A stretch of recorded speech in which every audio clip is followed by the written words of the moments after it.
لا تذهب إلى المغرب. طب باين قوي إن أنا بكدب. أيوه زي ما بقولك كده.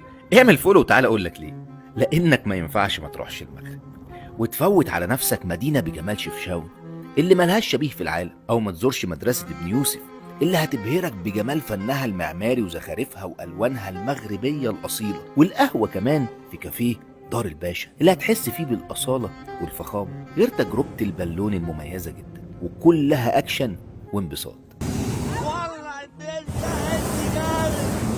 وقطر البراق أسرع قطر في إفريقيا وتقريبا في الشرق الأوسط كله، وكل ده في كفة، والحياة وسط الشعب المغربي في كفة تانية، لأنهم شعب مضياف وكريم مش هتلاقي زيه في العالم. وهتحس بده وانت في أسواقهم وبتاكل معاهم الكسكس ولابس زي التقليدي وبتصب الأتاي الشاي المغربي صح.